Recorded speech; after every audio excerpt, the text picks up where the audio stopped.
Welcome to all of our new online members. And thank you to those leaders who served this entire small group season, which started this fall.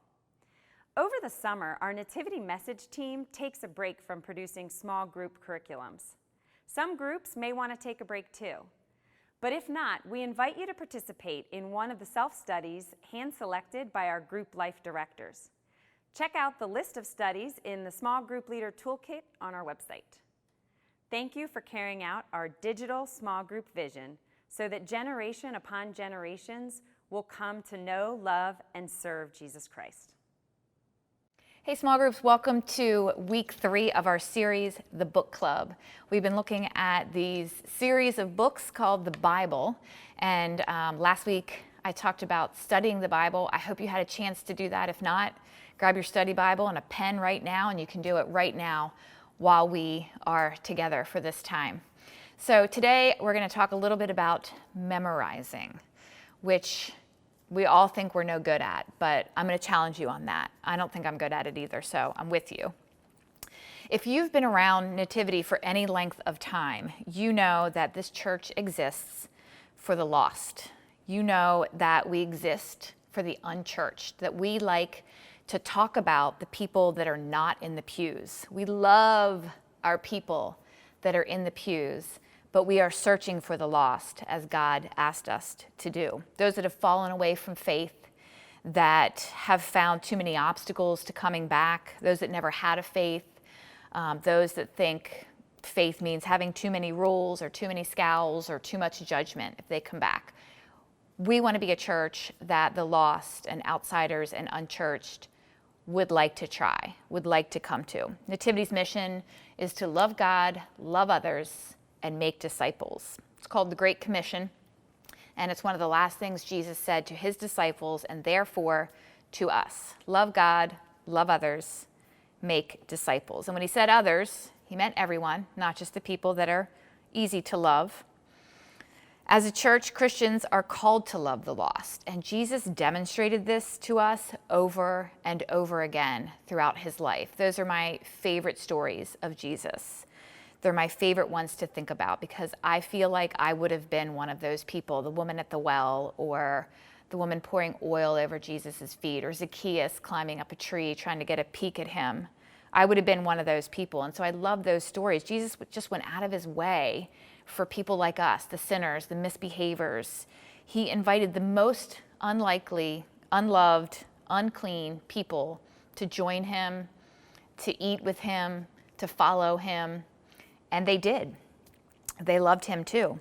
Now, as a church, Nativity we got a lot of pushback on this when we said we want to focus on the lost. We want to focus on the people that aren't here. We got a lot of pushback.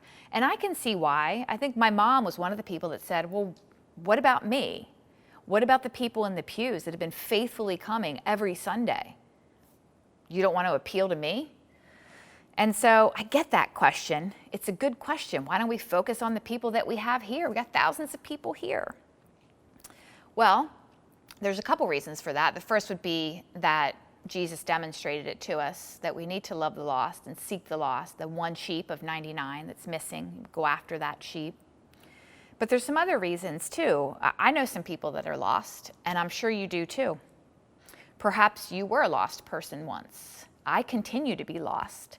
I continue to sit in that sanctuary some weeks and just think, I don't get it. I don't know what I'm doing here. I mean, that happens to all of us.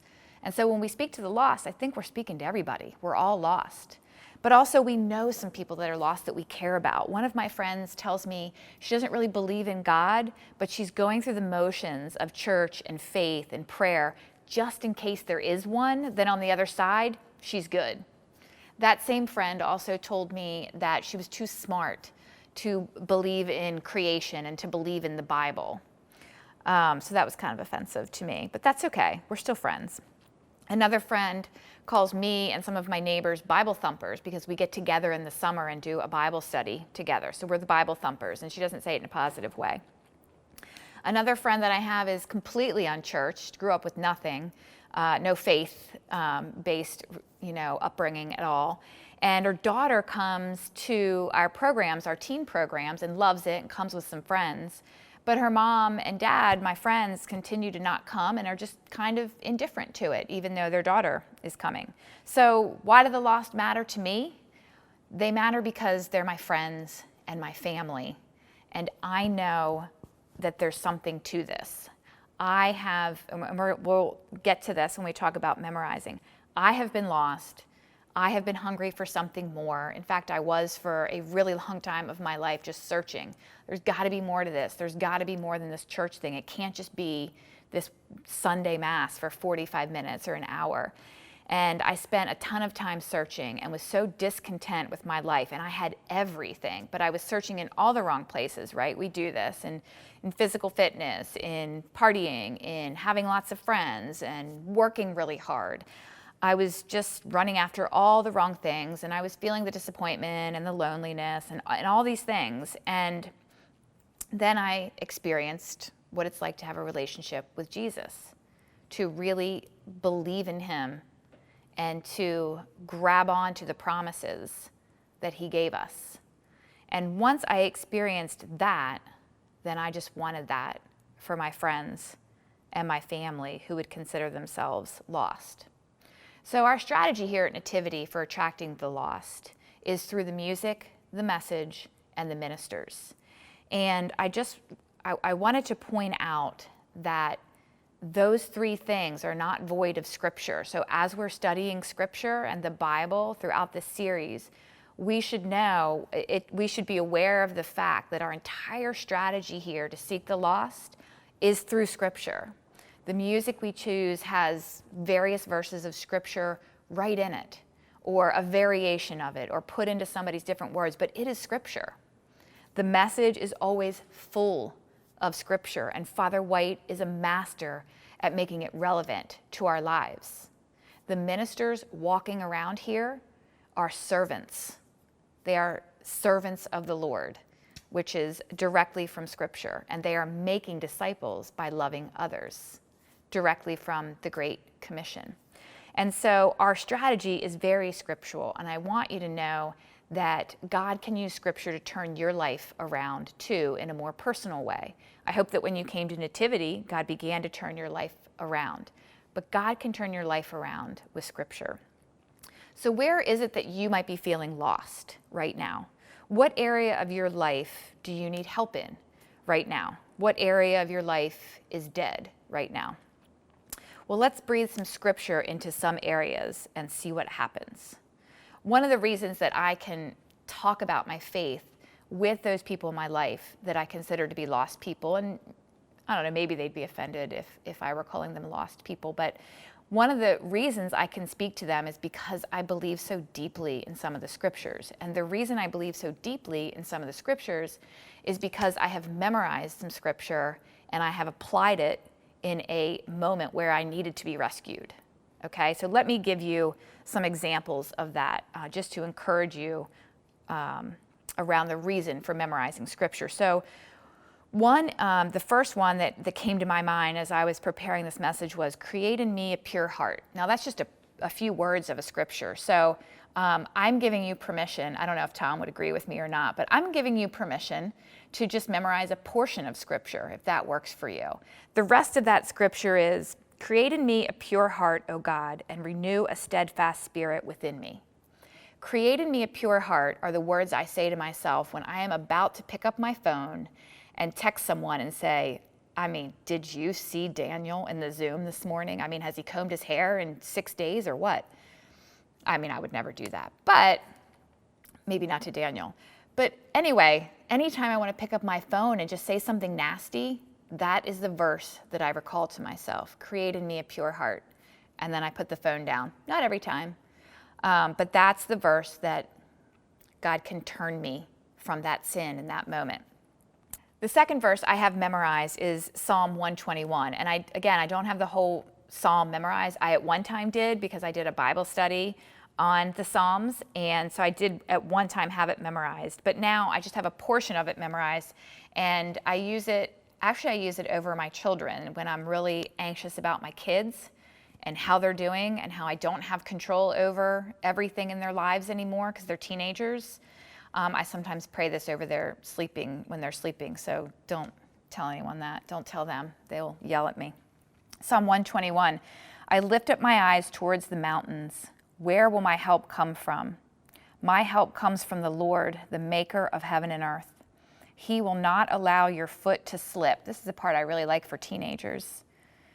He is your protector. He will not slumber. Indeed, the protector of Israel does not slumber or sleep. The Lord protects you. The Lord is a shelter by your right side. The sun will not strike you by day or the moon by night. The Lord will protect you from all harm. He will protect your life. The Lord will protect your coming and going, both now and forever. So sometimes I just repeat a portion of that, and sometimes I fully read it over my kids when I'm feeling anxious. So that's another good one to memorize.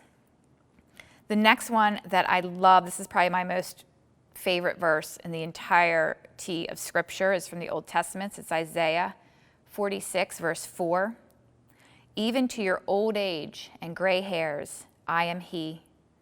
I am He who will sustain you. I have made you, and I will carry you. I will sustain you, and I will rescue you.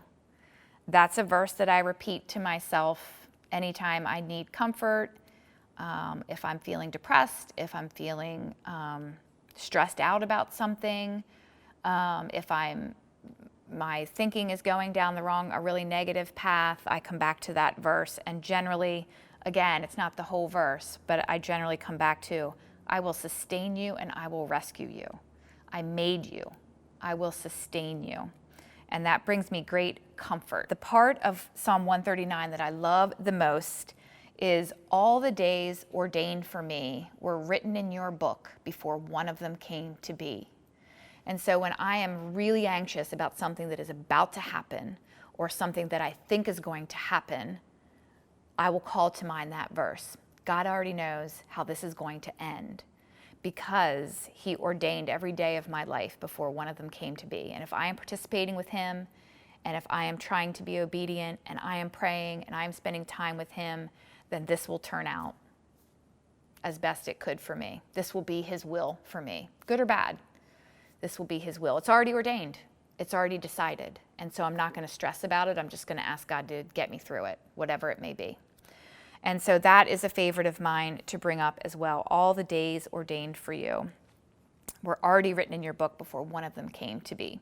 And then finally, this verse is from Philippians chapter 4, verse 8. This is for when my thinking gets out of control, or I'm obsessively thinking about something that my kids are doing, or sometimes it's just you have too much time on your hands and you start obsessively thinking about something that you're anxious about. And so this one will gather my thinking and sort of bring it back to Christ.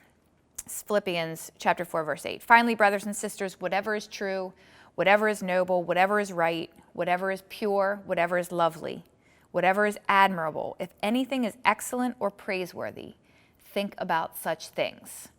Again, I don't have the whole thing memorized, but I can recall some of those words and say to myself, think about such things, things that are lovely and admirable and noble. And that will snap me out of a negative thinking pattern. God can turn an area of your life around. He certainly can. And memorizing Scripture can really help Him to do that. It will be easier for God to turn an area of your life around if you memorize some Scripture that means something to you, and then you can use it in those moments to rescue you from that moment. And if you're having more than just a moment, if you're having a phase of life that you feel insecure, or a phase of life that you feel depressed, or a phase of life that you are angry, well, go find the verses that speak to that. You can Google it. You can Google that. You can get yourself a concordance if you want to be, really biblical about it. You can get a concordance or a topical Bible, a Bible that's arranged by topic. And you can look up all the verses about anxiety and memorize a couple that speak to you, and then bring those to mind in the moments that you're feeling anxious. Create in me a pure heart is the one I use when I'm ready to gossip, when I'm feeling insecure. Where does my help come from? I use that when I'm feeling really afraid for my children and the decisions they're making. I will rescue you and I will sustain you is when I'm feeling really down and afraid and fearful. All the days ordained for you is when I am fearful about what's to come. And think about these things, the lovely, pure, noble, admirable, that's when my thinking is out of control. So those are just a few examples of how I use memorized scripture. Okay, so how do you memorize Bible verses? Well, I don't know. I'm not going to be a great source of information for you, but the internet is a great source of information. There's various ways to memorize. One of the ways I did was I had sticky notes that went up on a mirror, that went up on the fridge, and I would just read it over and over again. And so every day, if you have time with the Bible, then you can read your one verse. I would say again, I said this last week, slow down a little bit on your 40-day challenge or 90-day challenge or however quickly you're trying to read the New Testament. Slow down a little bit. You don't have to read it in the time that Father White said to read it in. Don't tell him I said that, but slow down a little bit because memorizing is important. It will rescue you in those moments where you need something to turn and go a different way.